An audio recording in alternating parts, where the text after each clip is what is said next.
Les intervenants de cette table ronde, peut-être en connaissez-vous quelques-uns, ont, de par leur formation, leur expérience, une foule de réponses à apporter à ces questions, du moins je l'espère.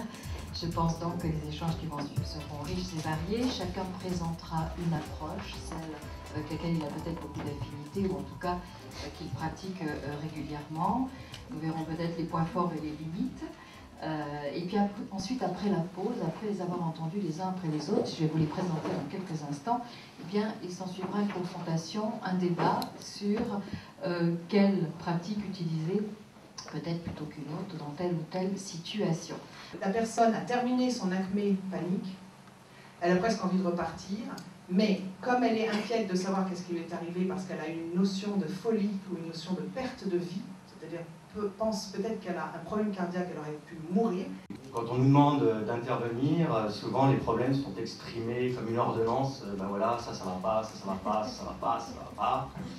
Et finalement, c'est de considérer, de poser la question, mais à un moment donné, quand ça a marché, qu'est-ce qui s'est passé? Et c'est là où finalement, on va se poser, on va dire, ben oui, finalement, ne plus être malade, c'est pas forcément ne pas avoir de maladie, mais c'est aussi être en bonne santé. Mais c'est ça, c'est rêvons pour justement nous sortir un peu du cadre.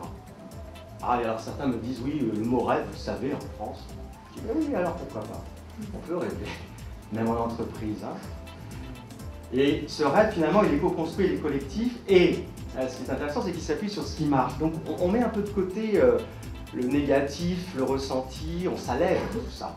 Ce qui fait que alors, les femmes qui ne maîtrisent pas suffisamment les codes de conduite liés à leur statut social échouent souvent lors de l'assessment. Et du coup, on les met dans les filières d'expertise en leur disant finalement, vous n'êtes pas bonne, enfin, c'est pas pour vous le management.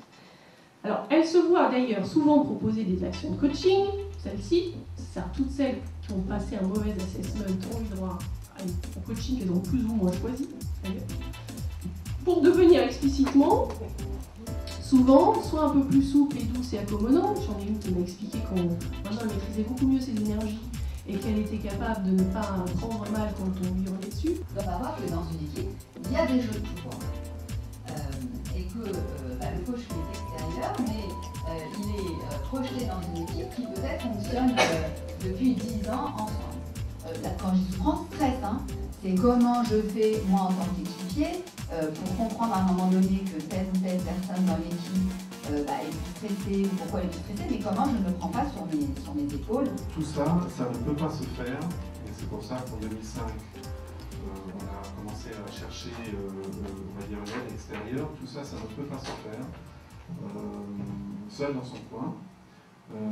Je fais partie peut-être aussi de ces managers un peu isolés. Avec une division, on est remonté au chiffre d'affaires qu'on faisait avec les 4 divisions.